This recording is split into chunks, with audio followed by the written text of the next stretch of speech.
Hey, Unchainers! This is Timmert, and you're listening to the Unchaining Me podcast.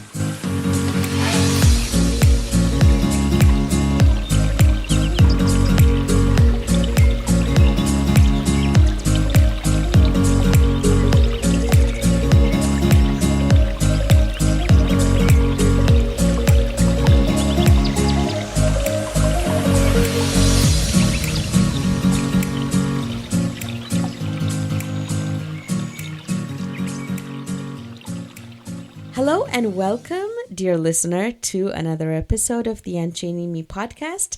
I would love to give you a warm Unchaining Me welcome, especially if this is your first time stopping by.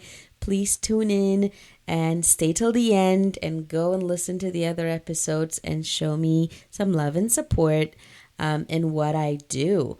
This episode is yet another special one. I think I say that about every episode. But truly, this one is something like I have never done before. I invited my husband over into the studio to talk about something very personal, something very dear to us, and something that has been a journey of challenges for us. I know many of you out there know already. You've either read a blog or an Instagram, Facebook post, or listened to a couple of episodes that I've done on depression and my past with depression. But seldom have I mentioned my husband's perspective of it. And it's really also that's something I don't see out there in stories of mental illness. We seldom see the perspective of the other person in the relationship. It necessarily does not have to be a love relationship or a marriage, but especially in that, because the commitment and the exposure and the role of supporting that person going through depression is huge when it comes to those relationships, but really any other relationship. There is someone struggling with depression in your life to whom you play that supportive role. This is the episode for you. This is something that I would really listen, sit down, maybe have a pen and paper to take some notes, or take some notes on your phone to really help you apply some of the lessons that my husband has learned and that he would like to share with you. And I can't wait for you to listen to it. It reminded me how much I've missed recording with him, and I can't wait to go back to our Mindful Relationship series, which is going to be commencing in July. So again, without further ado, here is my chit chat with my husband about his lessons that he has to share through the process of being with me on my journey through depression. So I'm here in the studio, joined by my beloved husband, Nebiyu. Thank you, babe, so much for agreeing to do this with me, for showing up. I really appreciate you and your courage and your time and your efforts. Okay. Thank you for having me, babe. Good to be here. I love that.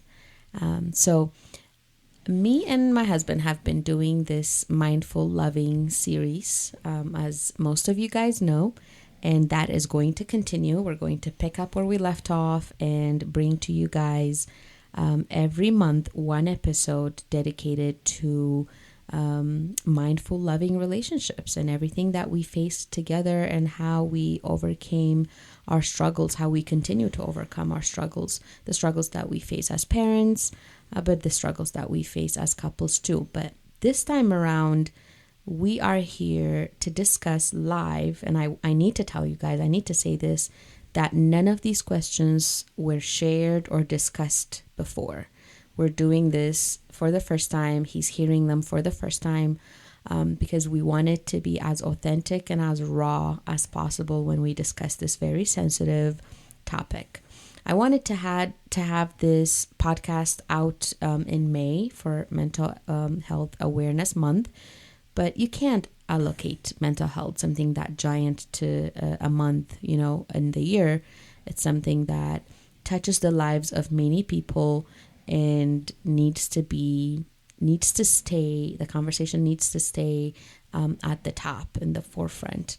So it's been weighing on me really to discuss this, but I didn't think of discussing it in this manner until someone reached out to me and asked, how did you guys do it? Because as most of you guys know, I've been, and I continue to be, very open about my mental health journey and my struggle with depression and anxiety over the years. And that struggle had continued even into our marriage.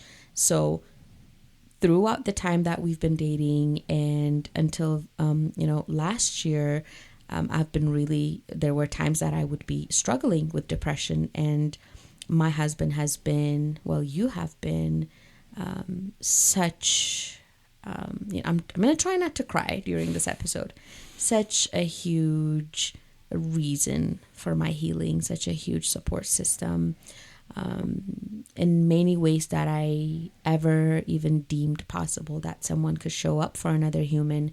You've showed up for me and our kids. So when that person asked me that their spouse was going through depression and they did not know how to help and they did not know how to show up for them, and that they were struggling, I thought that was something that me and you needed to show up and talk about these things. Because it's one thing to be open about my journey. It's one thing, it's a good thing on its own. But there are people who are in a relationship with people who struggle with mental illness, and they don't know what to do. Most of them really struggle. So that's why we're having this conversation. And our intentions for this podcast episode, for this conversation, are about sharing what worked for us, right? Sharing what didn't. And to show that most couples do survive this. It's a very difficult thing. It's a very challenging journey. But because we've made it and we continue to make it, we want to show up and tell others to also persevere, to also highlight the things that worked for us and also the things that didn't. So that those are our intentions for this episode. So do you have anything to say before we get started? Thanks for having me again, babe. Pleasure. Yeah, I think there'll probably be one or two things that I could add to what you already have said. It's such a huge subject and such a taboo in our community, really understanding what mental health is about. And it's just in general, people don't openly talk about these things. And even those who suffer don't share their experiences with some of their, closest people. And for you to take this on, be open about it, and kind of reach out to, different people who also suffer through this, I have to commend you on that. It's not an easy thing to do. I personally struggled with the idea first that something that you are going through, something that's deeply personal, had to be shared amongst people that mostly don't know you, don't know our family. But I realized that, like most things unchaining me, it's the authentic self that helps others. And you're reaching out to people and sharing this openly in the hope that, one or two lives may be different, may be saved. And kudos to you. It's a great courage. A lot of people struggle with this. And, for you to come out and to tell people, to share your experiences in such a profound way was really great. And one of the reasons why out of all many reasons, one of the reasons I chose to share this platform with you is that hopefully, this would be part of your journey, and you would, we would help a few people to realize that there is beautiful life among us, this dark cloud, and you would, you would get better. Things will get better. So, yeah. Oh, okay, so I take it back. I had tears in my eyes, and we haven't even really gone Oh to the no, babe. meat of it. You saw. Don't do that. Yeah, yeah. No, it's Right. it's you know, it's something that's dear to my heart, as you know. But yes, yes, definitely, it's part of my journey. Throughout, I'm getting more and more courageous, more and more bold about the messaging and learning from my mistakes and correcting them as I go. But I couldn't have imagined a better thing to do with my life and with my experiences. That's saying it at the least, right? Right. So let's dive in. Again, these questions he has not heard or read before. So everything that he's going to answer is going to be straight from the heart and raw I hope it's not too personal. and unrehearsed. I won't put you on the spot too much. I mean, If what do it's you too mean? personal, I pretend I never knew or never heard. Of course, it's personal. We're talking about mental health and depression. But okay, let's get on it. Let's get after it, right? Okay, let's do When it. was the first time you came to realize that I suffered from depression and anxiety? I honestly don't remember if it was something I shared with you because I had struggled with it even before. As young as my teens, I just didn't have the language for it and the awareness of it. But when was the first time I either told you, refresh my memory if I did, or if you simply picked up on some cues and realized that, okay, there's something going on. Did I start with the hardest That one? is one of the hardest questions. Sorry. Wow. I think it's very difficult to separate between our dating experience and the struggles that you've had through that journey, because most of it is kind of together, and it exhibits itself in one way or another, in some form or another. And so when, as you know, it was from our previous history and what we shared with others, it was a long distance relationship. And I wasn't close to you, so I wouldn't know directly your daily struggles. But I would see signs like there were days where you're upbeat, happy, very talkative. Just go out, be yourself, travel, and you used to do that a lot. Just get up one Saturday morning and travel to different places. And then there were days where you just didn't want to leave your house. It was such a profound difference between the two versions of you. It's I didn't think it was mental illness. I mean, everybody goes through those down moments and down days where you just want to stay at home and not do anything. But yours was, at times very dark, and it wasn't just staying at home, but not being able to or want to communicate with me as some other days where you're upbeat and happy, and not really show much interest in anything else that's outside of your small circle. And you usually kind of get lost in your own ideas, and more importantly, you used to get really, really angry very easy. Things that, very simple to communicate, I had to be on my guard on things not to say or not to say, or to say when we do communicate, when you're in that kind of, especially as I say, long distance relationship, was just we don't have physical close contact, so I don't really see you all the time. So our means of communication is through the phone, and either through text or just general conversation. Tango used Remember to be our Tango? platform, yeah. And then It's a Viber video came call. along and took over, Yeah. and then Yeah. it was Facebook at some point. Yeah. Whatever, but Whatever there was out there. whatever to it was, use. we tried everything. Yeah. But yeah, so, and I think those struggles were kind of apparent. And as our couple of breakups, the last time where we decided to kind of get back together, we both came from the angle of this better work. So we were trying everything to get it working, to make it work, including therapy. And that would mean that whenever our arguments appear, it would affect you more than before, because before you had the luxury of walking away and and be okay with it, at least pretend or appear okay. But now, through all the commitments that we made and all the declarations that are we back together and the engagement and everything else, I don't think walking away was an option. So we had to fight it out. Exactly. It would mean that, the things that were seemingly simple that we would just talk it over and get it over with wouldn't be simple anymore. It was a struggle. It was really would put you down more than what I've seen other people being affected by similar issues. And then you were very much interested in like anything mental illness issues. You are very much on the enlightenment side, reading books, trying change your perspective about your struggles.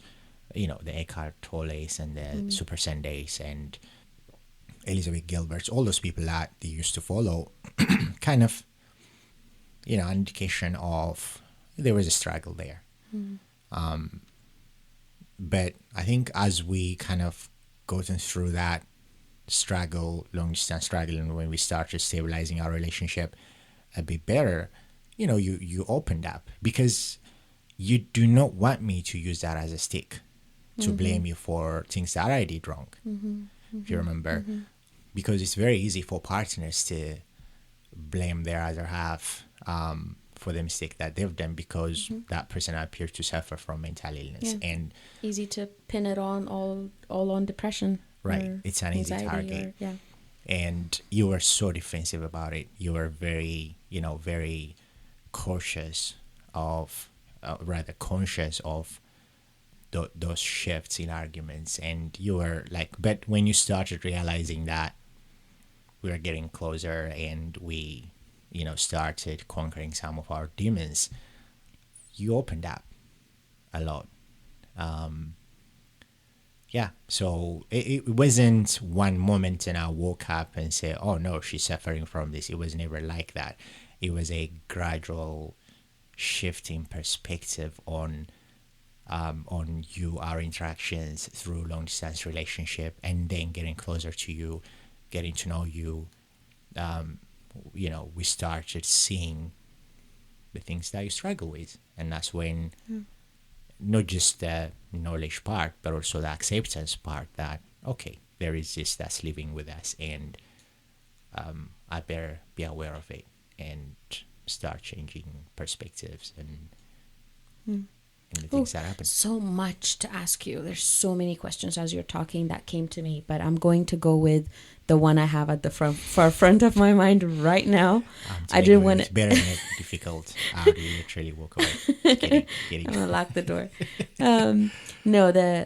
So you said how it was tempting to use that against me. It was tempting to say, here you are, you're being treated for this. Right. It's your mood that's swinging. It's your depression. It's your anxiety. You're being too anxious at this.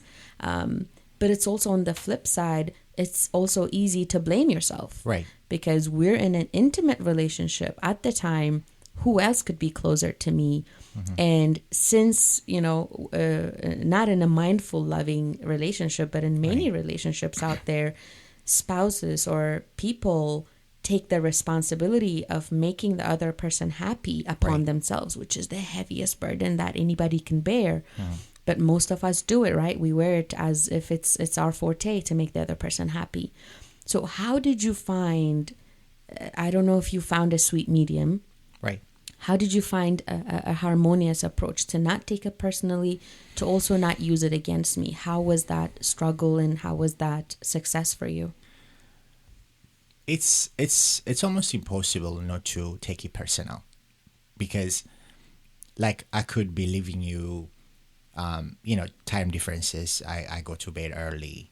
You go to bed late when I was in London, right? So it would mean that, we had a happy moment and all that, because we talk almost, 10, 15 hours every day on the phone. And I leave you, I'd leave you happy.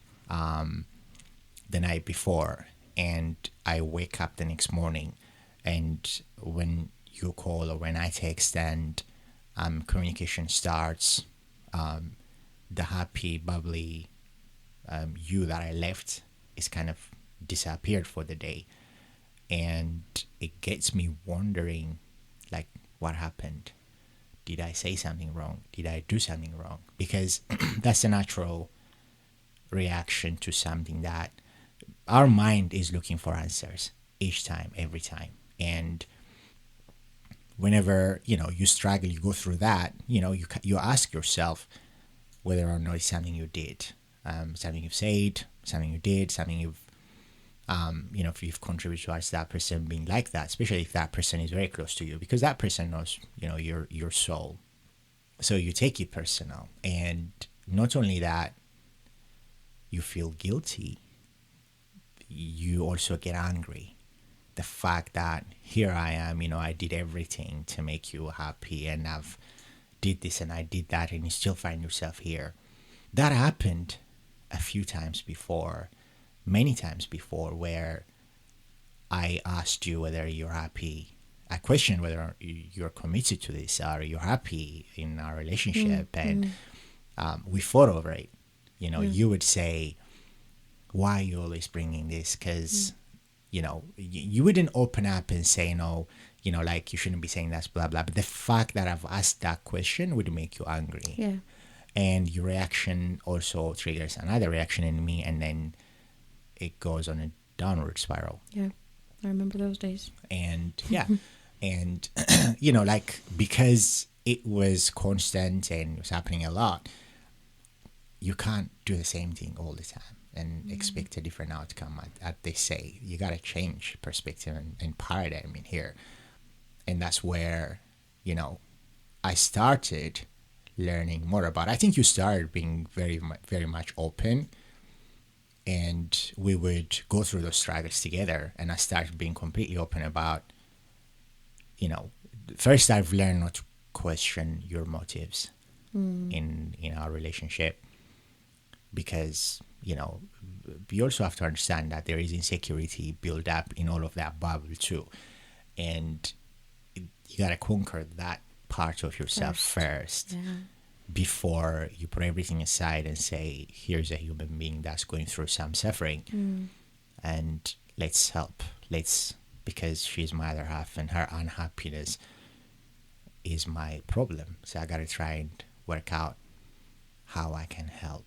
And yeah, so it's impossible, almost nearly impossible, not to take it personal at the beginning. But when you start learning more and more about the condition, your struggles, the triggers, especially the triggers, you detach yourself from blaming yourself and feeling guilty and exacerbate the situation even more. And you take a step back and see a human being in all that suffering and try and help elevate that problem.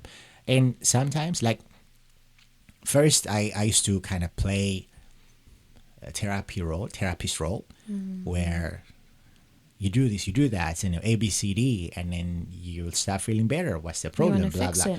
You want to fix it. Yeah. You want to fix it. That could only come from the ego, because you want to be this fixer, right? You're a man, so you got to support it. But when you realize that it's not as simple as that, sometimes people just need space. Let them work it out.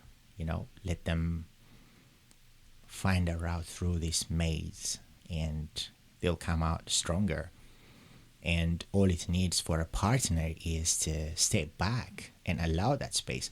Be supportive when they need it, but give them space when they also need that.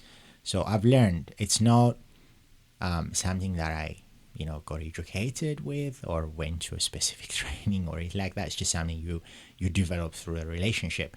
But you can also try and understand and read more about. There are many literatures out there or videos how partners could learn to live with someone who suffers from mental illness. And so I kind of educated myself to become a better person and partner in these situations. Wow, yeah. When we say, I want to make sure our listeners understand, when we're saying mental illness, we're specifically talking about depression. Right. Because mental illness can be a wide Right. spectra of illnesses, and some of those desperately need outside intervention and medications and things like that. So we're honing in on only what I dealt with, which is depression. How do you know whether to lean in or lean out? How do you know Right. to support? Like now, I marvel at your proficiency, at your accuracy, at the right timing of your support, and the words, how correct they are, how exactly what I need they are, even before I know them. You know my signs so well. You warn me at times even before I realize that that's the pattern that I'm repeating, and it's something that I need to pay attention to. How do you know it so well? How do you know when to lean in or when to lean out?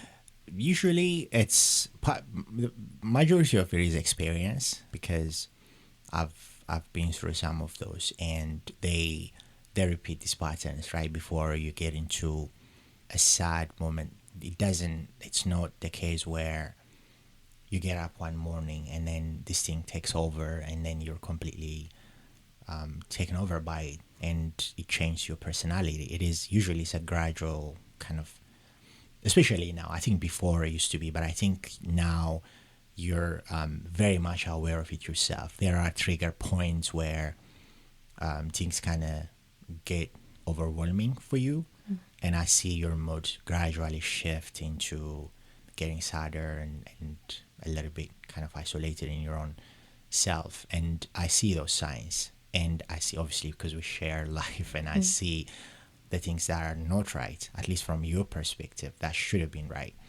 So it's experience, and some of it is your words, your communication, your reaction to the things you do, the things you say, the thing we talk about. It shows in itself in how you want to be.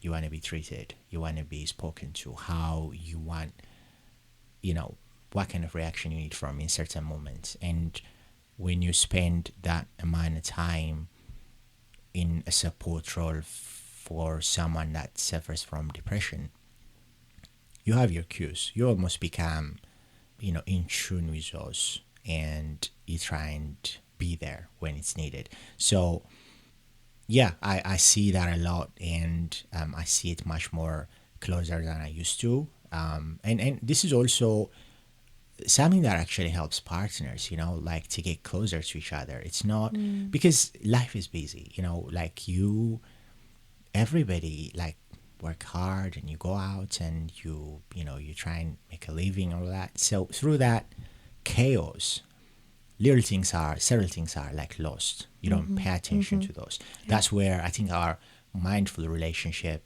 makes a big difference, right? Mindfulness means is that stop and be mindful of things that are around you. You know how busy I am, but I always have time for our relationship, our marriage, because that's the number one priority for me, and that is you.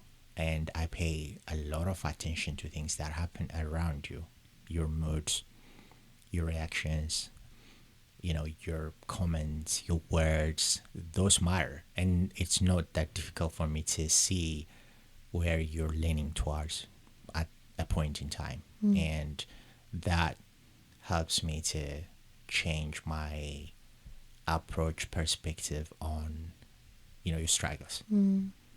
That calls me to highlight on how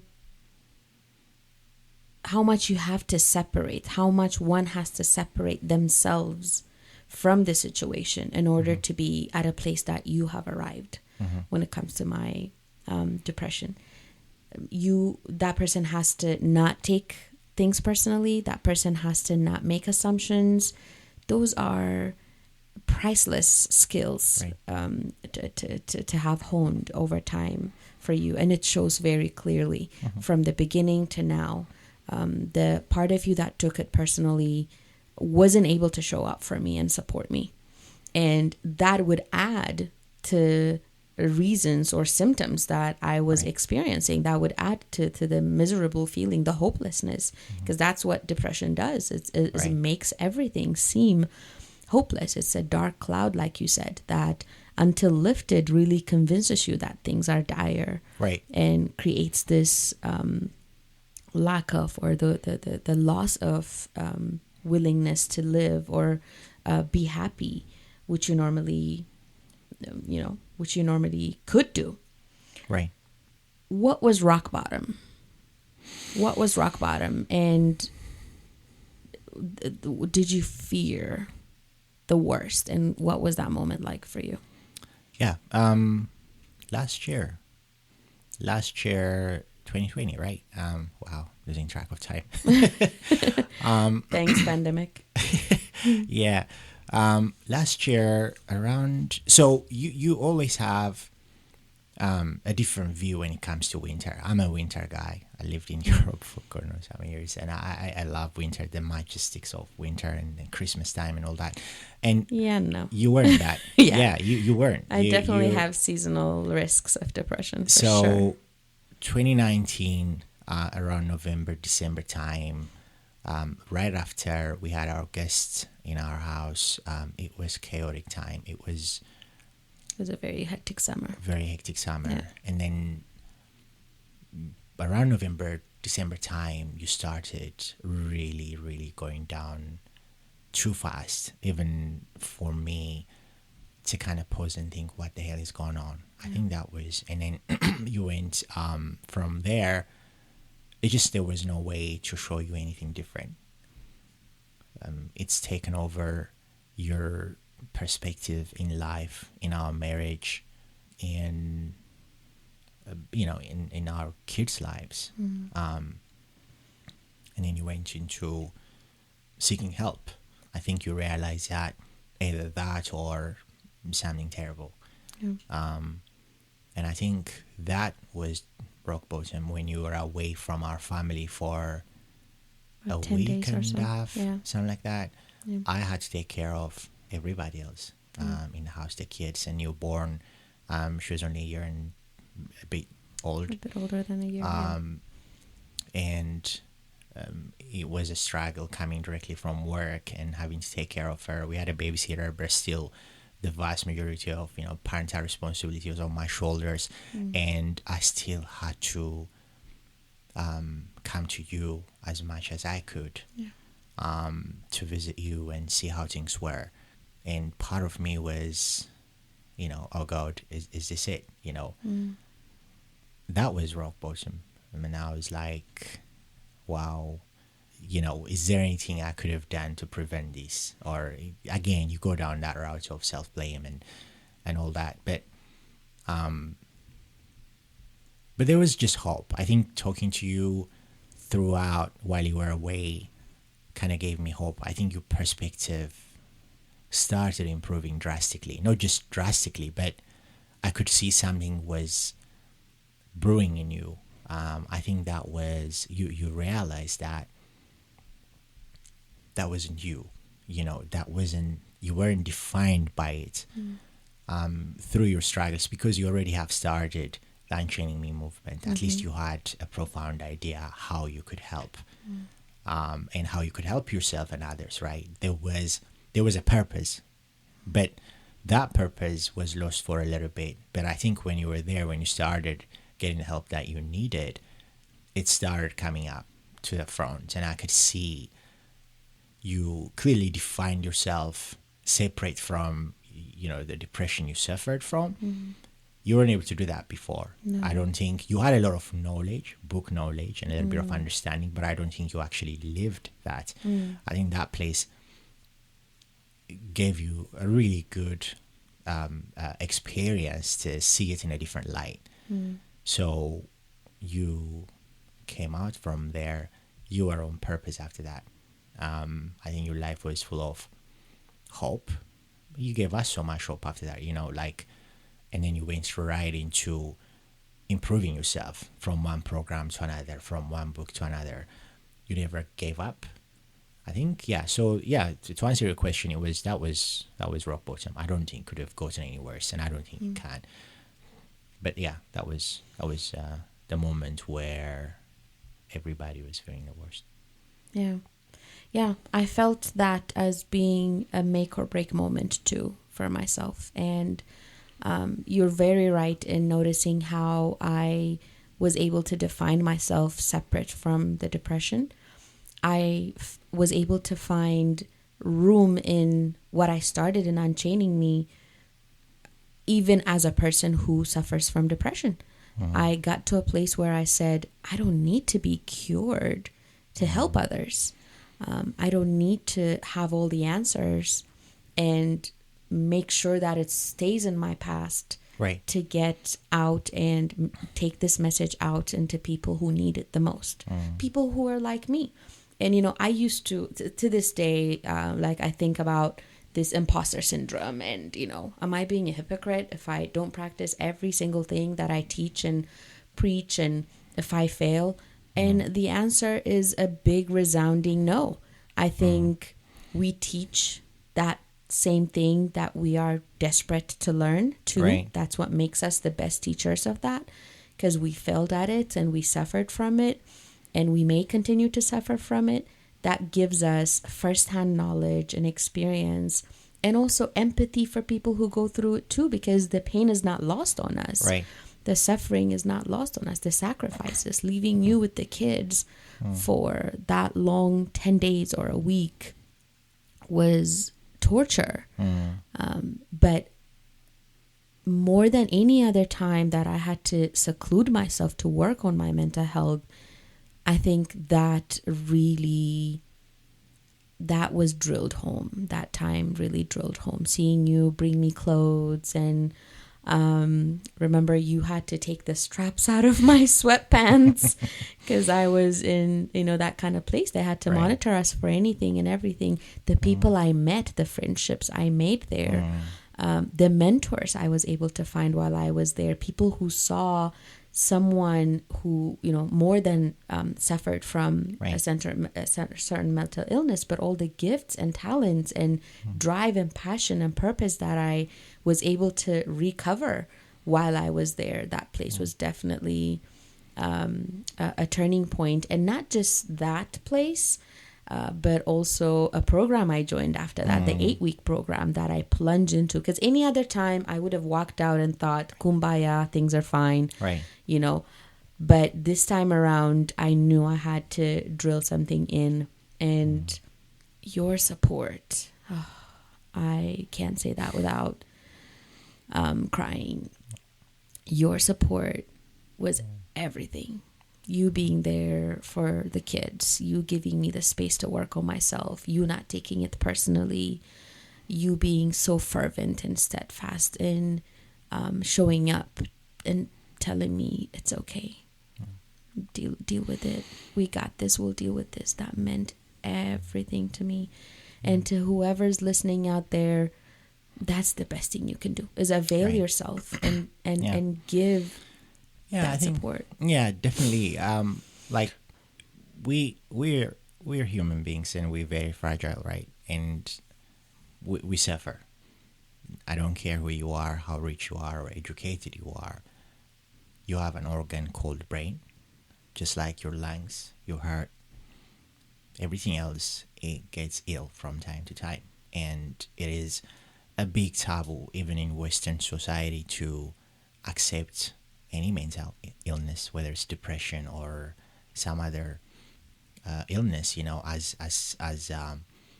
serious and be open about it. People, I remember reading many articles where husbands and wives live in the same, living in the same family unit, same household, and they were both taking antidepressants, and they both didn't tell each other. They were hiding their tablets for years and years and years. Yeah. And can you imagine?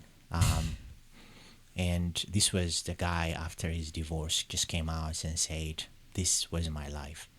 I've lived with my wife for 20 something years, he said. And the past 10 years, I've been on antidepressants. She didn't know, but I later learned that she was also on antidepressants. Wow. They're hiding tablets from each other. Yeah. And and it happens because either there's shame in admitting that you do suffer from mental illness,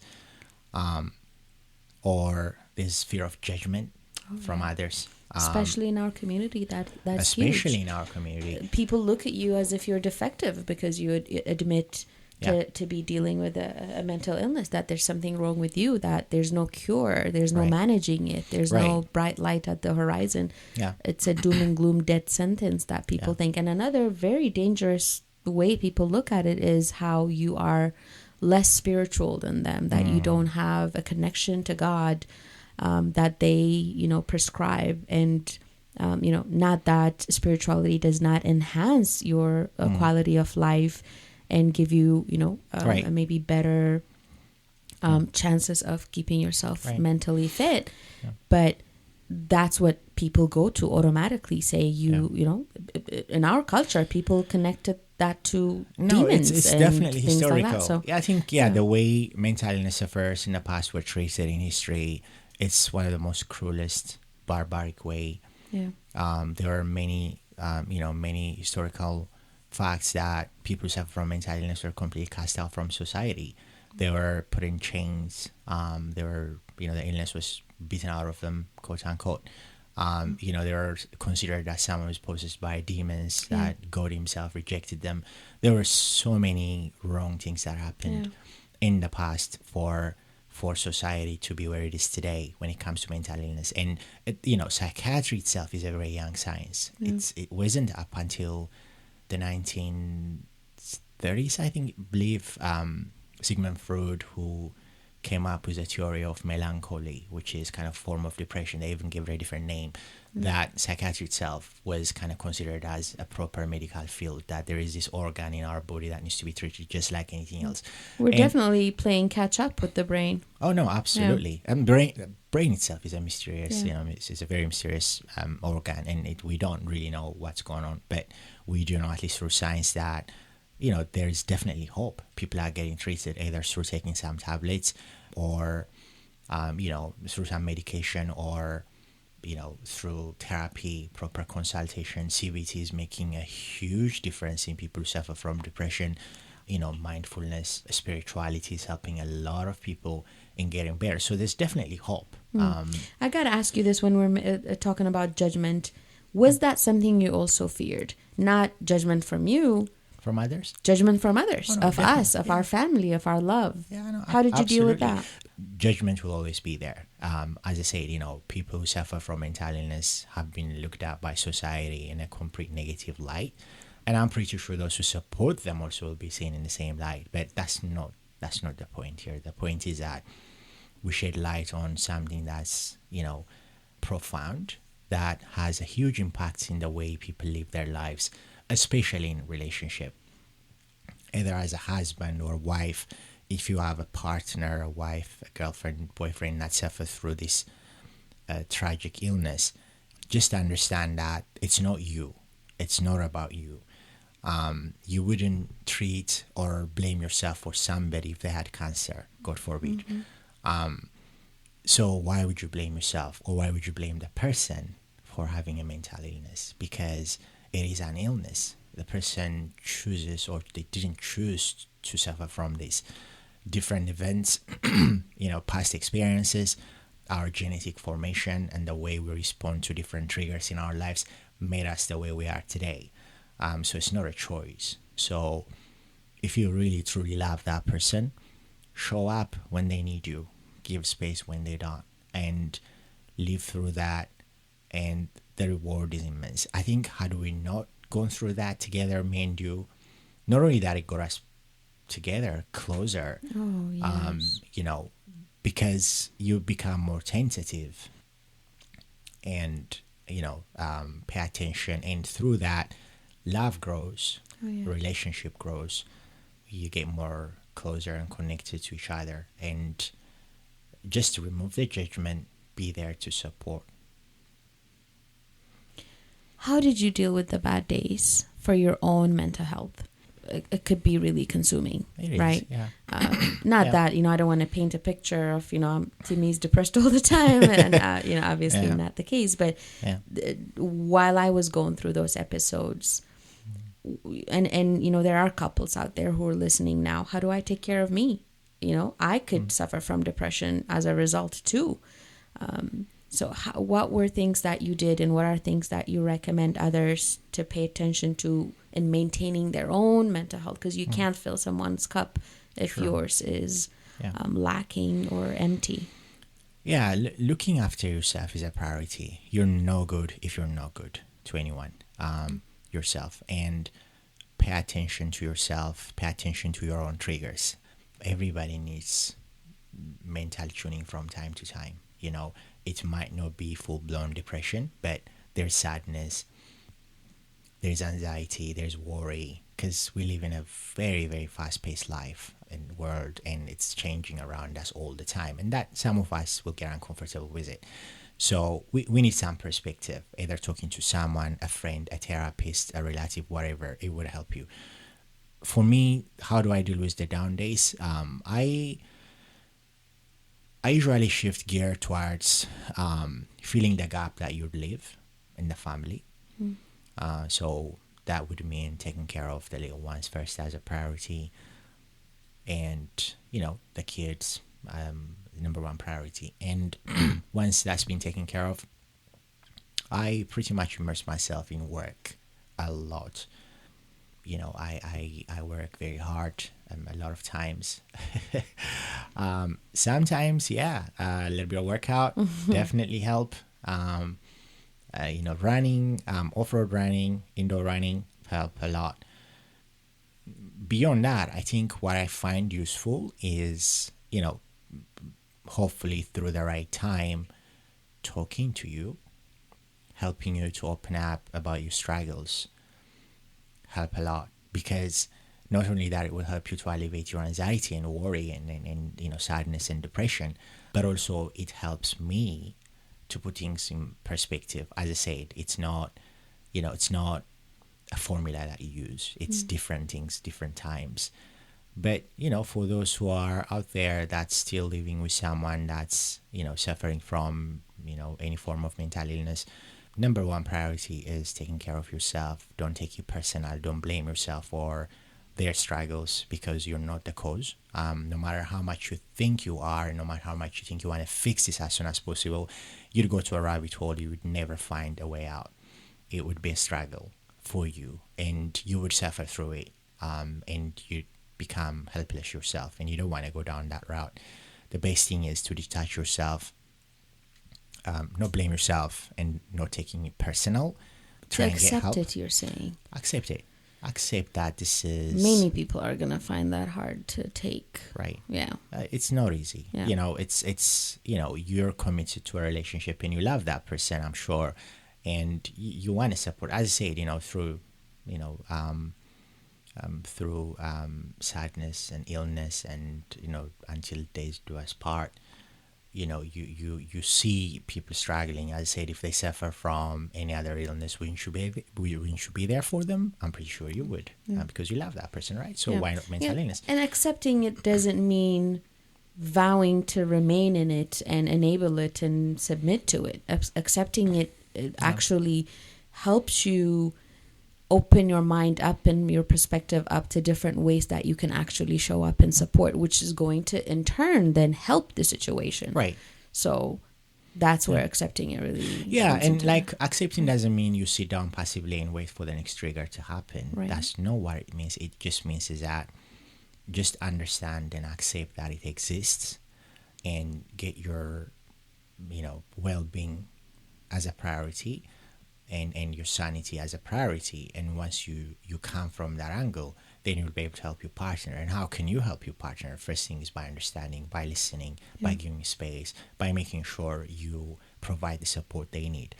But don't try and be the fixer. You're not a psychiatrist. You're not the cause of it, so you're not going to be the solution mostly. So what you do is you encourage the person to seek help. It's extremely important. What if they're not willing to?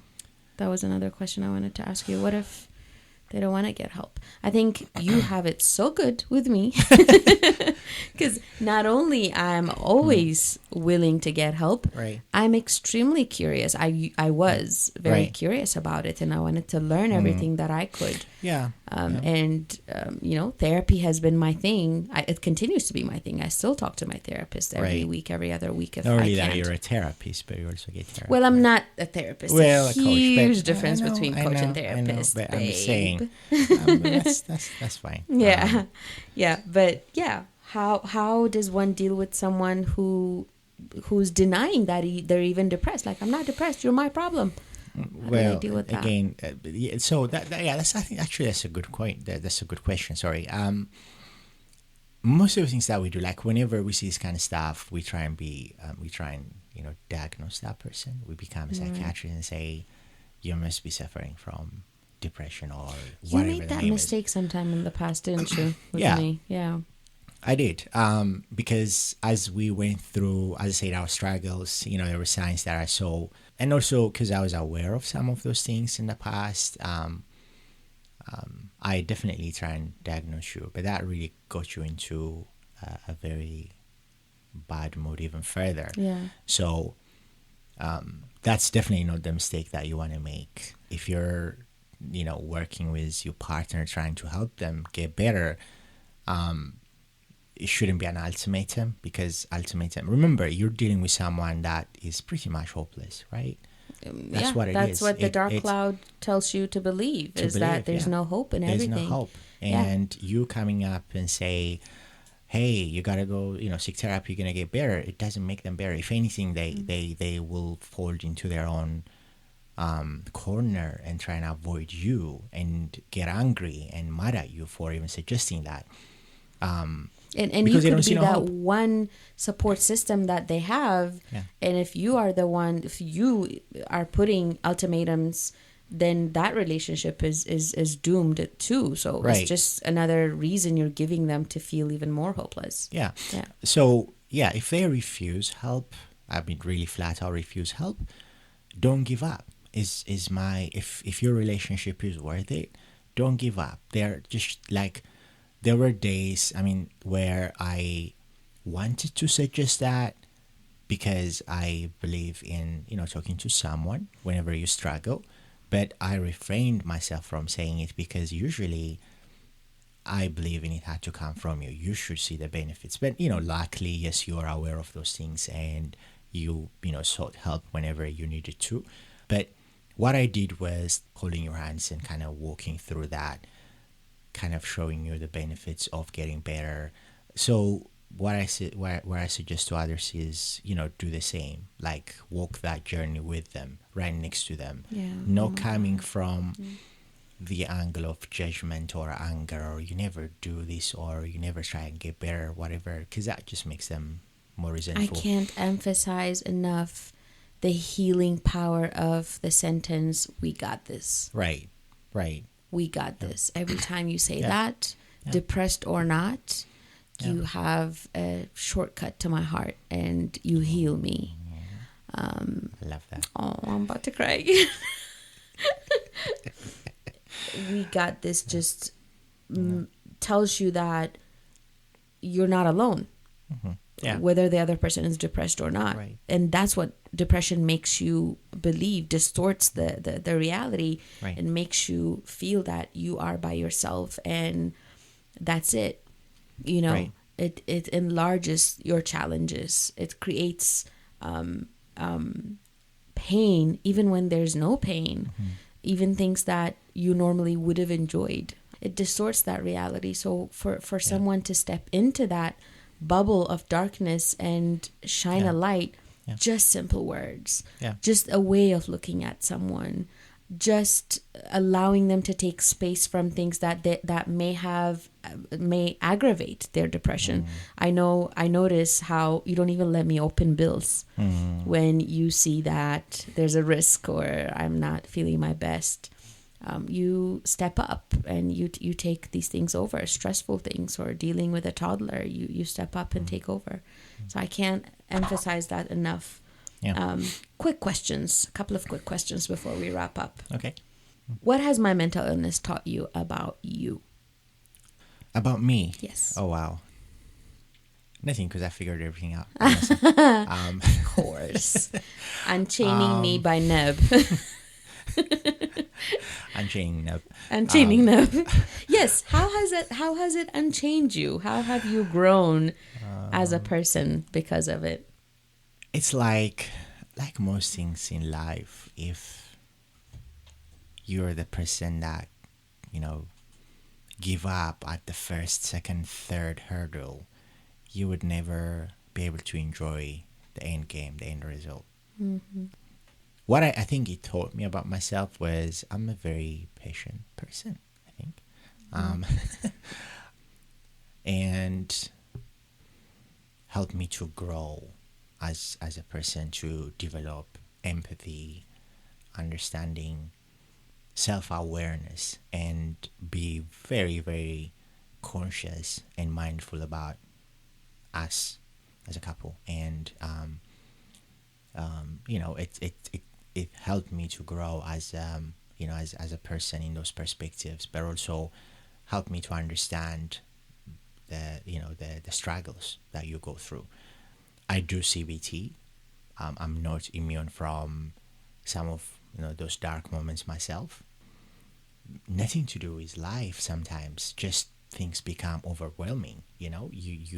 You might have everything I said earlier in life, at least quote unquote everything, but you still have those moments where you kind of don't know exactly how to navigate through or find some kind of light. And when that happens, my sanctuary, my books, I go to Wayne Dyer, I go to a bunch of other books that could help me to develop CBT skills, and I do that. And that helps me to understand and put perspective on, things around me and things about you most I care about. So, yeah. So I'm hearing it helped you realize that unchaining yourself on this journey is very important too. Because most times the focus becomes the person who goes through that depression. Yeah, I think definitely, because if you choose to learn, lessons are everywhere, babe. If you open your mind about different perspectives, things that are not in your vision, if you open your heart, you learn. Noella, our little girl, can teach us a lot. The things she says, the things she does, being present with her, it's a lesson. And marriage is one of the biggest lessons in life, and I cannot emphasize enough how it helps you to become a better human being if you choose to learn. On the flip side, it could make you a very angry and resentful person if you're not that kind of person, if you're not opening up yourself to learn. And because learning is not just about books or getting the next certificates, right? It's about experience in life. And when you choose to open up and open your heart to the person that's very close to you, your partner, you learn a lot about them. And there's a lot of things that they can teach you about yourself and make you a better person. So through that, I think through our struggles, I learn a lot. I learn what are those triggering moments for you, what makes you happy, what makes you sad, the things that we shouldn't be doing at different moments, times, the things that I should show up, where and when, how. Yeah, so a lot of lessons there. Yeah. And another thing I've noticed you becoming is supportive of my dream. Because really depression and anxiety, in most cases, of course, I can't generalize. In most cases, the people who suffer are people who feel like they're not fitting in society, in expectations, in those milestones, boxes that society expects. Right. They reach a certain point and they're like, this is it. There's a yearning deep down that our upbringing hasn't really taught us how to listen to.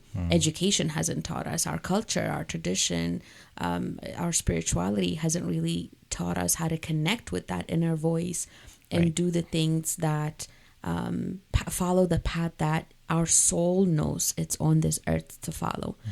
And I know my mental illness stems almost directly from that. Right. And every time I felt I wasn't on that path and I wasn't following it fervently, or I was, swaying from that, or everything else was ever overwhelming me, that, the depression would get, exacerbated and things like that. So I've seen you over the years make it your commitment to support me, to encourage me on my dream, on what I'm doing, on reaching out to others and helping other people's heal, coaching other people to their freedoms. This whole Unchaining journey, my podcast, my blog, my coaching business and everything, and how ready you are, how you come to life when you are in that mode of supporting me.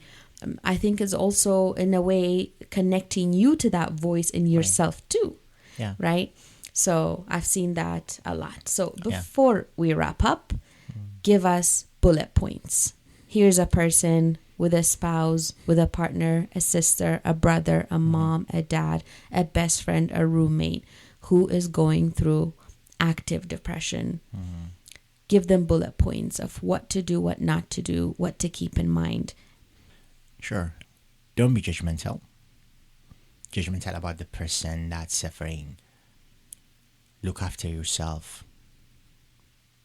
Really look after yourself. Be supportive and understanding. Don't put ultimatum. Don't put your relationship as a coercion into making the person to do something they don't want to do. Rather, be a partner and walk the path together with the person. Show them the path. Don't walk it for them or force them to walk that path. And wholeheartedly believe that there is hope. They will get better. They will get better. There is hope. We're a living, breathing proof of that hope, and that there will get better. One very last thing before we wrap up is, what if I get depressed again? What if it returns, or you don't think it will, or how will you handle it then? I live with that possibility. I wouldn't say fear. I don't fear it anymore because I feel like I'm very well equipped to handle that. We know the do's and don'ts of that, and we live with that possibility that, there may be some dark times, but I don't live that fear, even though I anticipate or assume it may be appearing at some point. But because of all the experiences that we have developed as a couple to go through these challenging moments, we developed a very good support system around that. And I also saw your strength in pulling through faster than before, and you're now much more aware yourself. I think you should be fearing I may get depressed at some point. Okay.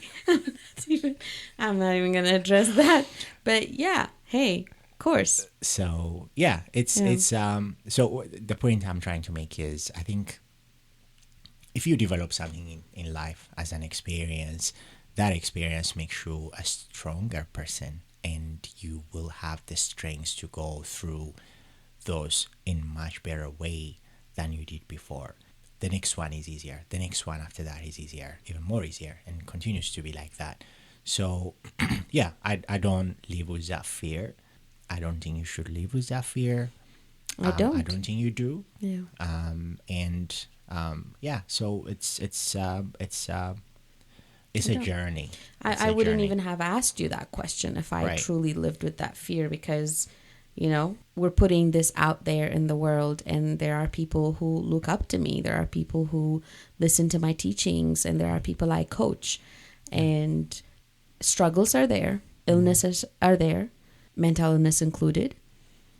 But fear and getting discouraged is not what I preach. And Right. I don't fear and I don't get discouraged.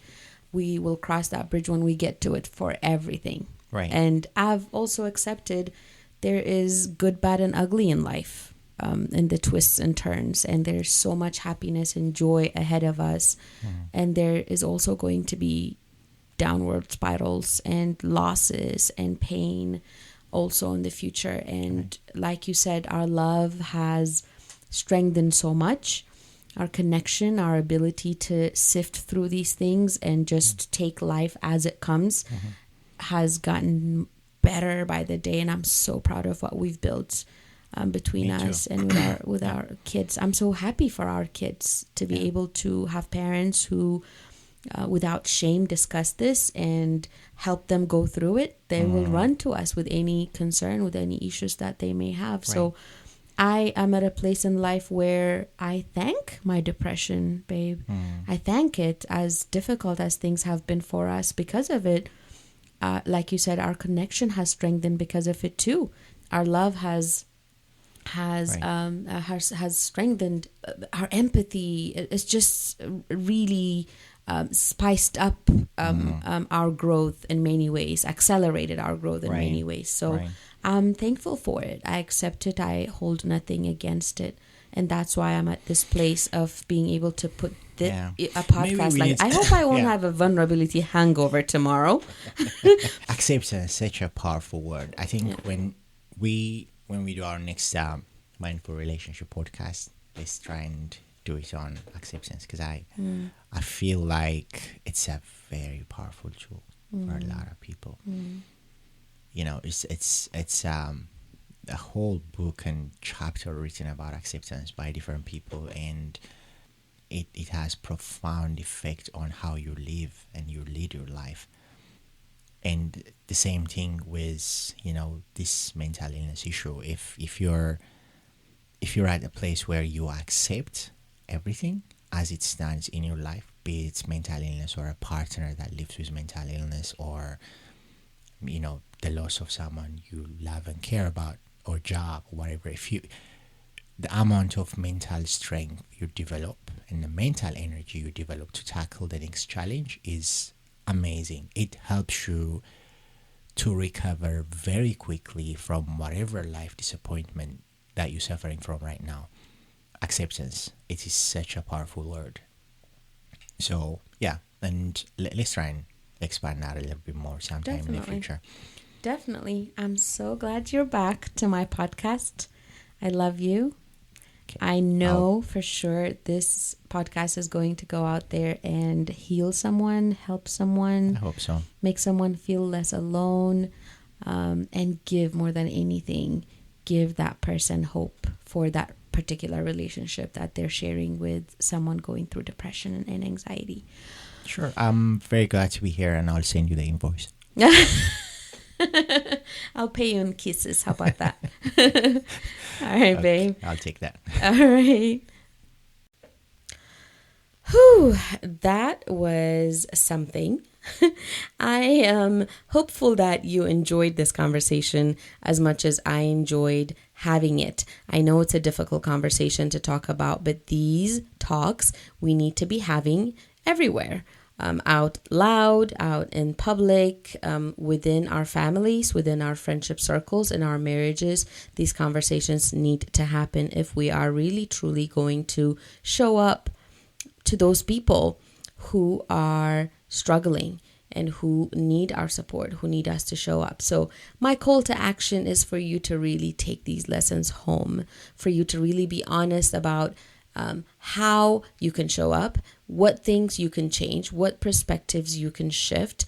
And like I said, having those conversations, honest, open conversations with your loved ones about how and where and when they would like for you to show up, and in what other way they want to be supportive. Allow them be the leaders in how you show up for them in this difficult time or difficult episodes that they may be facing. Please reach out to me and let me know how this has blessed you. Please let me know how you were able to apply it in your lives, and where we can take this conversation further. We don't need to wait for May to have such talks. I'm glad I'm releasing this in June, because it's a symbolic to any month, any day, any week is the perfect time to be talking about this very difficult thing, this very important conversation. So I hope you have a beautiful weekend ahead, and thank you for listening. And don't forget to support by liking, rating, subscribing, and sharing with your family and friends. Thank you so much, and see you with the next episode.